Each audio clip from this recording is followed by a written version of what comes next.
Hello everyone, my name is Manish and you are watching the YouTube channel Amaz Learning.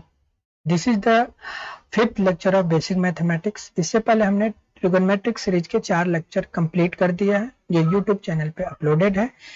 जो भी बच्चे उस lecture को attend नहीं किया है वो उस लेक्चर को अटेंड कर सकते हैं। ठीक है, तो आज का जो टॉपिक है वो मैथमेटिक्स के बहुत सारे चैप्टर्स के अंदर से निकाला हुआ कुछ सेलेक्टेड टॉपिक्स है, जिसके फिजिक्स के न्यूमेरिकल सॉल्व होने में बहुत ज़्यादा यूज होने वाला है।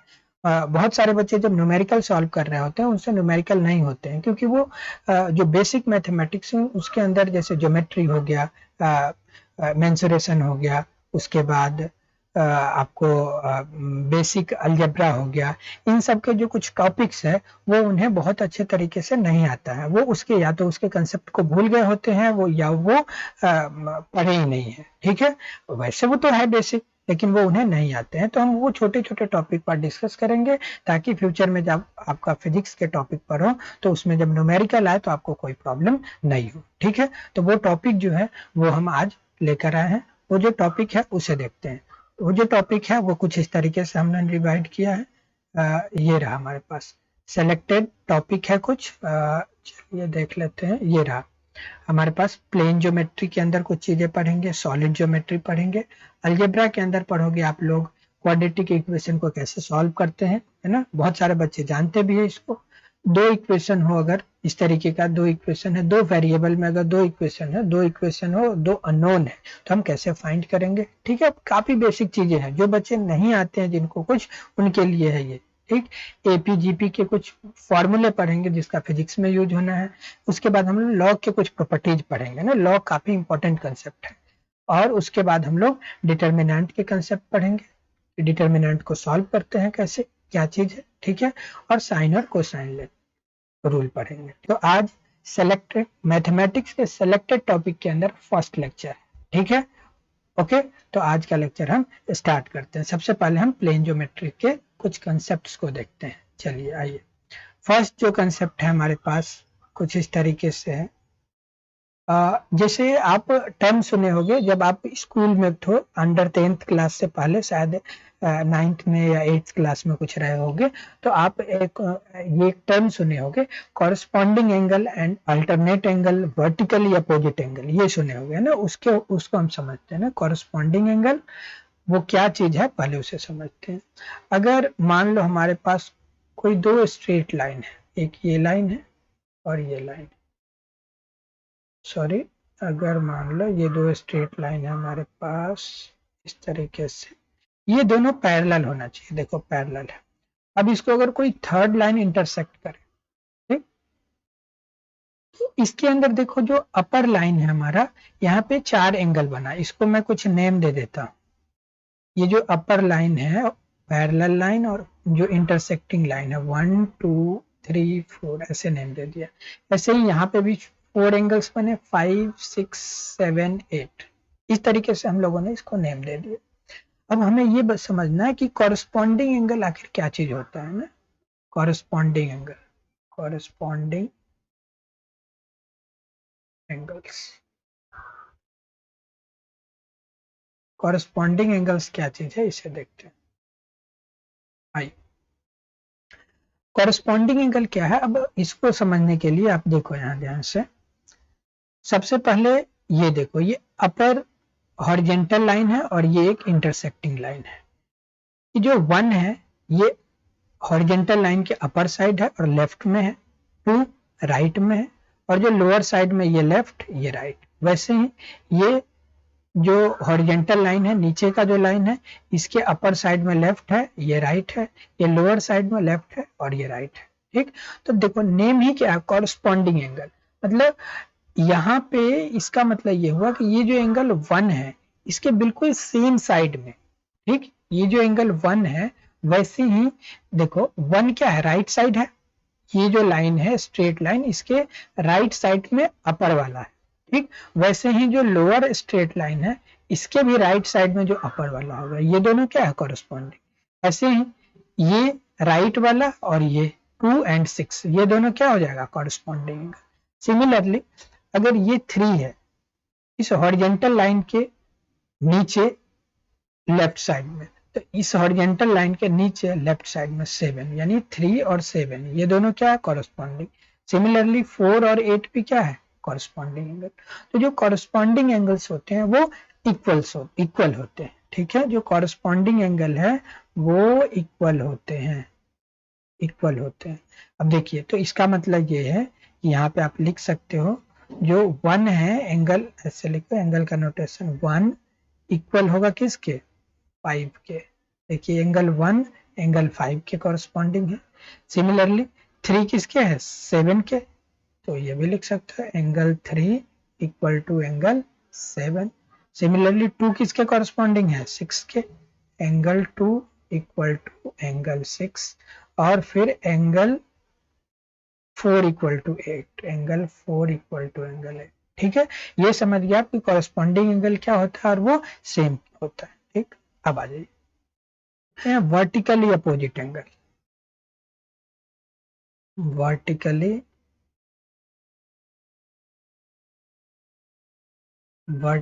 अपोजिट एंगल,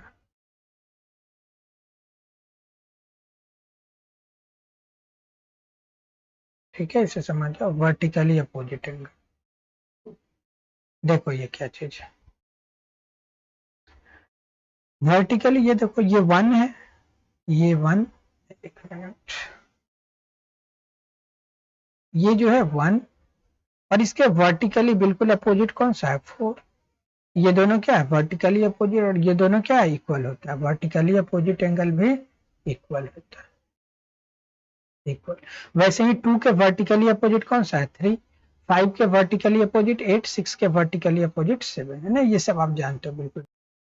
देखिए 1 हो गया एंगल 4 के इक्वल और एंगल 2 इक्वल हो गया एंगल 3 के, एंगल 5 जो है 5 इक्वल हो गया एंगल 8 के, and similarly angle 6 equal to angle 7। Okay, आप समझ गए कि वर्टिकली अपोजिट एंगल क्या है। अब आइए थर्ड, इसे मैं यहाँ पे नोट डाउन करता हूँ। एक है अल्टरनेट एंगल, अल्टरनेट एंगल। अब देखो नेम ही अल्टरनेट एंगल का क्या मीनिंग है इसे समझते हैं। देखो अल्टरनेट एंगल क्या चीज, जैसे अब ये जो हॉरिजॉन्टल स्ट्रेट लाइन है, ये भी हॉरिजॉन्टल स्ट्रेट लाइन है। अब इसके अपर लेफ्ट, तो जो नीचे वाला है इसमें क्या मैं बोला अपर लेफ्ट, तो अपर के अपोजिट क्या हो गया लोअर और लेफ्ट के अपोजिट राइट, तो लोअर राइट। तो लोअर ये हो गया नीचे और राइट। अपर लेफ्ट कौन सा है ये अपर लेफ्ट 1 और लोअर, देखो अपर लेफ्ट और लोअर राइट, ये लोअर राइट 8। यहाँ पे देखो 1 अपर है, जो ये स्ट्रेट लाइन है इसके ऊपर है अपर साइड है और किधर है लेफ्ट में। अब हम नीचे क्या देखेंगे, जो अपर था तो अब हम लोग लोअर साइड जाएंगे और वो लेफ्ट था तो ये राइट में जाएंगे, मतलब दूसरे साइड। नेम ही क्या है अल्टरनेट, मतलब हम दूसरे साइड का बात कर रहे हैं। तो ये जो 1 है वो इक्वल होगा 8 के, ये 1 और 8 इक्वल होगा, ठीक। ये दोनों क्या अल्टरनेट एंगल है। सिमिलरली अगर ये 3 को ले लो आप 3 और इसके अल्टरनेट, ये देखो लोअर साइड है और किधर है लेफ्ट में, तो अब अपर साइड नीचे वाले के अपर साइड में राइट वाले लेंगे 3 और 6, ये क्या हो जाएगा अल्टरनेट एंगल। वैसे ही 4 और 5 भी क्या हो जाएगा अल्टरनेट एंगल, ठीक है। सिमिलरली 2 एंड 7 अल्टरनेट एंगल है। तो ये जो अल्टरनेट एंगल है ये भी इक्वल होते हैं, अल्टरनेट एंगल भी इक्वल होते हैं, ओके। चलिए तो यहाँ पे आप बोल सकते हो एंगल 1, बताओ एंगल 1 किसके इक्वल होगा। एंगल 1 देखो ये अपर साइड में है तो यहाँ पे भी लोअर साइड में आ जाओगे, ये लेफ्ट है तो राइट। एंगल 1 एंगल 8 के इक्वल होगा, angle 1 equal to angle 8। Similarly angle 1 8 के इक्वल हो गया तो 2 किसके इक्वल हो जाएगा 7 के, angle 2 equal to angle 7, okay. अब आ जाइए नीचे, ये एंगल जो 3 है वो किसके इक्वल होगा 6 के, angle 3 equal to angle 6। Similarly angle 4 equal to angle 5, angle 4 equal to angle 5। अब बच्चों एक चीज इसमें ध्यान दो, कभी कभी ऐसे वर्ड यूज हो जाएंगे और आप कंफ्यूज हो जाओगे, इसलिए इसको बताता हूँ। ये देखो, ये जो दो पैरेलल लाइन है ना हमारे पास, ये दो पैरेलल लाइन है, देखो ये पैरेलल लाइन और ये पैरेलल लाइन, इस दोनों पैरेलल लाइन के जो बीच एंगल है 3, 4, 5, 6, इसको हम बोलते हैं इंटीरियर एंगल। ओके, और ये इसके जो बाहर है 1, 2 और ये नीचे देखो 7, 8, ये बोलते हैं एक्सटीरियर एंगल। ठीक है, interior angle and exterior angle. तो जैसे अल्टरनेट एंगल का बात बोला जाए तो 1 और 8 देखो, 1 एक्सटीरियर है, 8 भी क्या है, एक्सटीरियर। वैसे ही 2 और 7, 2 एक्सटीरियर, 7 भी एक्सटीरियर। तो इसको हम नेम दे सकते हैं अल्टरनेट एक्सटीरियर एंगल, इसको हम बोल सकते हैं अल्टरनेट एक्सटीरियर एंगल भी बोल सकते हैं, alternate exterior angle, exterior angle. ठीक, देखो 3 और 6, देखो 3 और 6 इंटीरियर है, 4 और 5 भी क्या है, इंटीरियर है। तो इसको आप बोल सकते हो alternate, alternate interior angle, alternate interior angle, ये भी आप इसे बोल सकते हैं। ओके, तो हम लोगों ने ये कंसेप्ट सीखा, alternate angle, corresponding angle and vertically opposite angle क्या होता है, और ये तीनों के तीनों इक्वल होते हैं। ओके, नेक्स्ट कंसेप्ट हम लोग आते हैं, वो है सेकंड कंसेप्ट हमारे पास है। अब बच्चों आप एक टर्म सुने होंगे सिमिलर ट्रायंगल और कॉन्ग्रुएंट ट्रायंगल। अब हम ये समझेंगे कि इन दोनों में क्या अंतर है। सिमिलर ट्रायंगल पहले हम देखते हैं, similar, similar and congruent, congruent triangle, similar and congruent triangle अब हम लोग देखते हैं। देखिए, सिमिलर ट्रायंगल वो ट्रायंगल होता है जिसके जो एंगल्स है वो तो सेम हो, मतलब उसके जो शेप है वो सेम होगा, लेकिन साइज चेंज हो सकता है। सिमिलर ट्रायंगल को समझते हैं। देखो ये जो सिमिलर ट्रायंगल है, सिमिलर ट्रायंगल, इसमें क्या होता है, जो शेप होगा, शेप वो सेम होगा, शेप सेम होगा, और दूसरा जो कोई भी ट्रायंगल जो होगा उसका क्या होगा, शेप होगा। ठीक है, और जो उसके साइज होंगे, अगर साइज का बात करो, साइज वो डिफरेंट होगा। इसे समझते हैं। जैसे देखो, एक ट्रायंगल बना लो, ऐसे कोई ट्रायंगल बना लिया, ठीक, एक चलो यहां से एक लाइन खींच दो, इसका कुछ नेम दे देते हैं, A B C D and A. अब देखो इस ट्रायंगल को अगर आप ध्यान से देखो, तो जो एक ट्रायंगल है हमारे पास ए डी ई, देखो ये ट्रायंगल है हमारे पास ए डी और ई। ए डी ई को अगर आप जूम करोगे तो ए बी सी मिलेगा। ए डी ई को देखो, ए डी ई का जो शेप है वही शेप ए बी सी का भी है ना। ए बी सी का शेप, दोनों का शेप क्या है, सेम है, लेकिन साइज अलग अलग है। साइज का क्या मतलब है कि हम उसे जूम कर दिए। ए डी ई, अगर इस पर ऐसे सोच सकते हो कि जो ट्रायंगल है हमारे पास ए डी ई, इसको अगर आप जूम करोगे तो मिल जाएगा ट्रायंगल ए बी सी। या फिर अगर इसको जूम आउट करते हो, है ना, इसको आप जूम आउट करते हो, यही मिलता है। मतलब कोई भी फिगर को अगर हम जूम इन या जूम आउट करते हैं तो उससे उसका शेप चेंज होता है, लेकिन जो एंगल्स होते हैं उसके कॉरस्पॉन्डिंग एंगल वो चेंज कभी नहीं होते हैं। जैसे यहाँ पे जो ए है दोनों ट्रायंगल के लिए कॉमन है, ये देखो ये 90 है और इस ट्रायंगल के लिए भी 90 है। ये एंगल देखो दोनों सेम हो, ठीक है। तो जब भी बोला जाए कि शेप सेम है, शेप सेम होने का मतलब है एंगल सेम है, और साइज डिफरेंट होने का क्या मतलब है कि जो कॉरस्पॉन्डिंग साइड्स हैं वो चेंज हो रहा है। ठीक है, और उनके रेशियो जो होते हैं, जो सिमिलर ट्रायंगल होते हैं, उसके कॉरस्पॉन्डिंग साइड के रेशियो सेम होते हैं। ठीक है, एंगल तो बिल्कुल सेम होता है लेकिन कॉरस्पॉन्डिंग साइड के रेशियो सेम होते हैं। ठीक, तो यहाँ पे इस सिमिलर ट्रायंगल के लिए आप लिख सकते हो। अगर छोटे ट्रायंगल के लिए देखो तो ए डी ऐसे लिखो, A D, sorry, A D, A D, ये छोटे ट्रायंगल जो है ए डी, इसके लिए ये वाला साइड लिया, इसके कॉरस्पॉन्डिंग बड़े ट्रायंगल में कौन सा साइड है, ए बी। ठीक है, तो A D upon A B लिख सकते हो इक्वल टू, अब देखो डीई बेस अगर लेते हो आप यहाँ पे डीई, तो हमें बड़े ट्रायंगल का भी बेस लेना होगा, तो यहाँ पे लिख सकते हो D E upon B C, D E upon B C. वैसे ही A D upon A B, D E upon B C, ये एक ऑर्डर में लेना है। अगर पहले स्मॉलर ट्रायंगल का साइड लेते हो और डिवाइडेड बाय जो उससे बिगर ट्रायंगल है उसका साइड लेते हो, तो उसी ऑर्डर में लेना है सारे साइड को, है ना। वैसे ही अब देखो छोटे ट्रायंगल के लिए ए ई, इसको आप ऐसे भी लिख सकते हो ए ई, और बड़े जो ट्रायंगल है, जो बिगर ट्रायंगल है, उसके लिए ए सी लिख सकते हो, ए ई अपॉन एस, ये इक्वल होता है हमारे पास।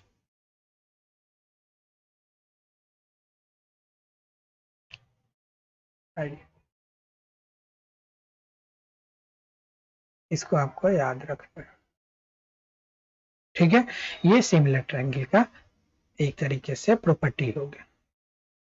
अब आइए नेक्स्ट, अब हम लोग देखते हैं कॉन्ग्रुएंट ट्रायंगल क्या होता है। देखो कॉन्ग्रुएंट नेम ही है, कॉन्ग्रुएंट ट्रायंगल का मतलब होता है बिल्कुल आइडेंटिकल ट्रायंगल का बात हो रहा है। अभी यहीं पे हम समझ लेते हैं जो कॉन्ग्रुएंट ट्रायंगल है, एक मिनट, ये जो कॉन्ग्रुएंट ट्रायंगल है इसका मतलब ये होता है कि इसका जो शेप होगा वो तो सेम होगा ही होगा, और साइज भी सेम होगा। यहाँ पे क्या था, साइज डिफरेंट था, लेकिन यहाँ पे शेप सेम होगा और साइज भी सेम, साइज भी सेम, शेप और साइज दोनों सेम होता है कॉन्ग्रुएंट ट्रायंगल का। जैसे चलो एक ट्रायंगल ड्रॉ कर लेते हैं हम, ये एक ट्रायंगल मैं ड्रॉ कर लिया ऐसे। ठीक, अब एक और दूसरा बिल्कुल आइडेंटिकल ड्रॉ करो, उसका ओरिएंटेशन जो होगा वो चेंज हो सकता है। जैसे कि इसको आप चाहो तो ऐसे बना लो, सेम साइज का लेना है हमें।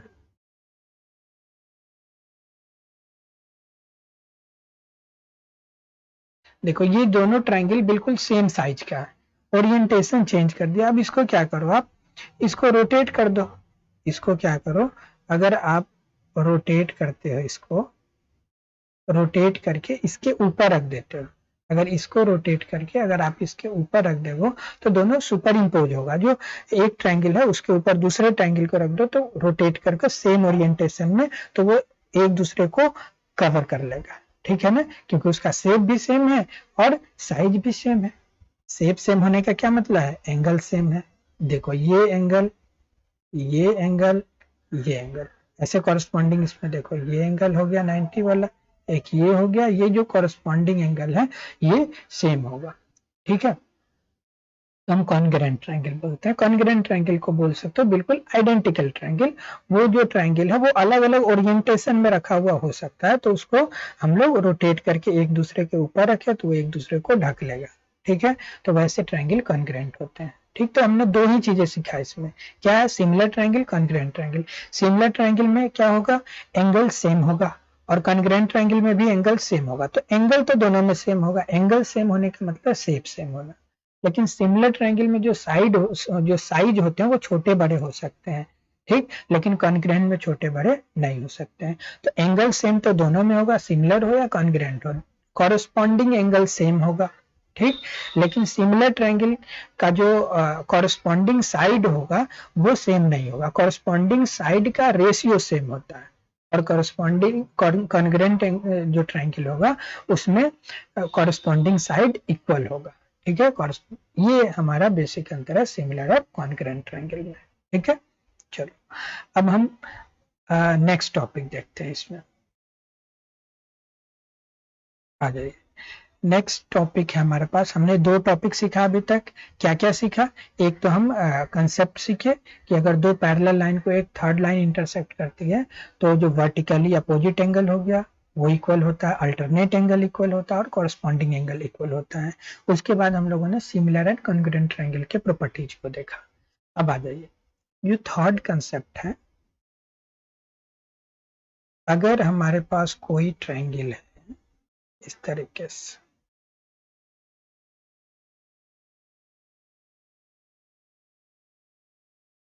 अगर एक साइड को मैं आगे तक एक्सटेंड कर दूं, इसको नेम दे दो,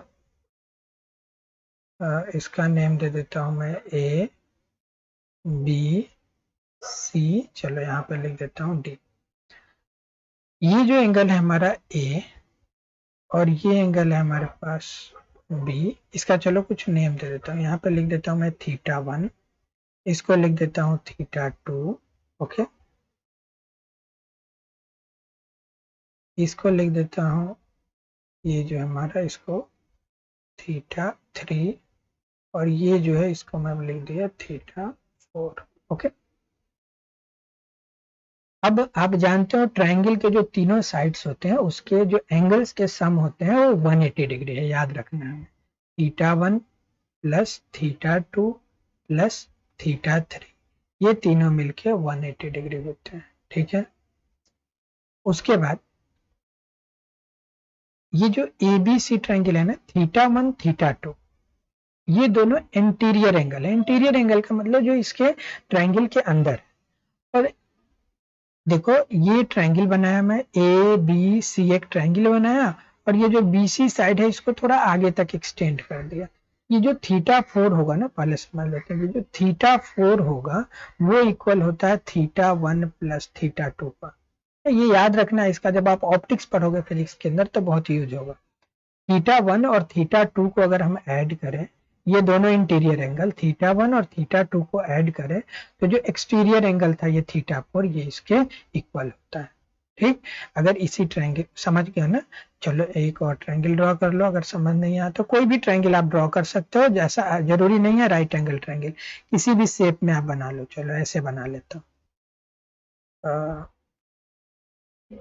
यहाँ से स्टार्ट करो, ठीक। और कोई भी एक साइड को एक ट्रायंगल बनाओ और किसी भी एक साइड को एक्सटेंड कर लो। चलो यहाँ पे मैं क्या करता हूँ, इस साइड को एक्सटेंड कर लेता हूँ आगे तक, ये रहा, ऐसे एक्सटेंड कर लिया। एग्जैक्ट ड्रॉ करते हैं,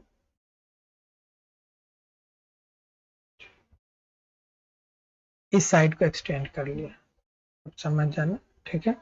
चलिए अब यहाँ पे बताओ ये कौन सा एंगल हो गया, एक्सटीरियर एंगल हो गया।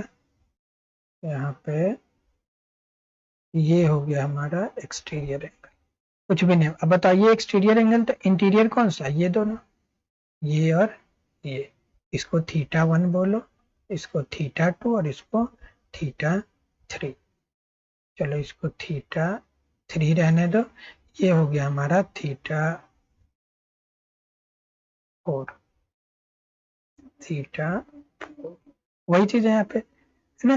देखो ये जो है एक ट्रायंगल बनाया, एक साइड को आगे एक्सटेंड किया, अब एक्सटेंड किया तो जो एक्सटीरियर मतलब बाहर वाला एंगल है, अब ये नहीं देखना है उसके साथ वाला ये θ3, ये बाहर वाला एंगल है, उसके साथ एक तो छोटा होगा उसको छोड़ देना है, ठीक। उसके जो अंदर है उसको छोड़ करके, जैसे इस एंगल का बात हो रहा है तो इसके साथ जो θ3 है ट्रायंगल के अंदर, इसको छोड़ के बाकी जो 2 एंगल बच गया उन दोनों का सम इसके इक्वल होता है। सिमिलरली जैसे यहाँ पे है, ये एंगल एक्सटीरियर एंगल है, इसको छोड़ दो, थीटा जो 3 है इसे छोड़ दो, बस ये देखो θ1 plus θ2 equal to θ4, θ1 plus θ2 equal to θ4। ये हमारा कंसेप्ट है इंटीरियर एंड एक्सटीरियर एंगल का, इसको आपको याद रखना।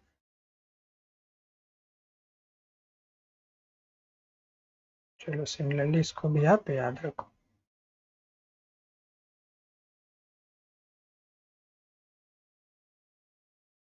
चलो इसको याद रखो, ओके। तो हमने ये जो थर्ड कंसेप्ट सीखा वो इंटीरियर और एक्सटीरियर एंगल का। एक और कंसेप्ट सीखते हैं हम लोग, फोर्थ कंसेप्ट अब हम देखते हैं। एक फोर्थ कंसेप्ट आ जाओ आप, फोर्थ कंसेप्ट,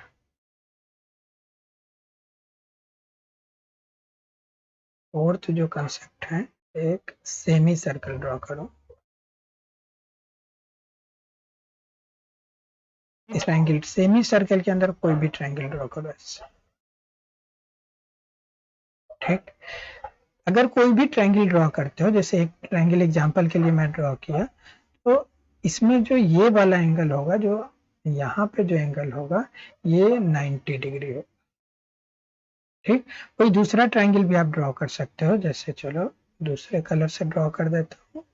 अगर आप ऐसे ट्रायंगल कोई बना लो यहाँ पे और यहाँ से ड्रॉ कर, तो ये भी क्या होगा, ये भी हमारा 90 डिग्री होगा। इसमें कितने भी पॉसिबिलिटी है, मतलब सेमी सर्कल के अंदर डायमीटर को एक साइड मान के और हम कोई भी उसके अंदर जो उसका सरकमफेरेंस होगा उससे टच करते हुए ट्रायंगल बनाते हैं। तो सरकमफेरेंस जहां पे वो ट्रायंगल टच हो रहा होता है वहां पे एंगल हमेशा 90 डिग्री होता है। ये कंसेप्ट भी हमें याद रखना है। ये फोर्थ कंसेप्ट हो गया, ठीक है, ओके। अब ये वीडियो थोड़ा सा लंबा हो जाएगा, तो आज हम इतना ही कंक्लूड करते हैं। नेक्स्ट लेक्चर में हम बाकी के जो टॉपिक हैं उसको कंप्लीट करेंगे, ठीक है, ओके। फिर मिलते हैं नेक्स्ट लेक्चर में। Thank you.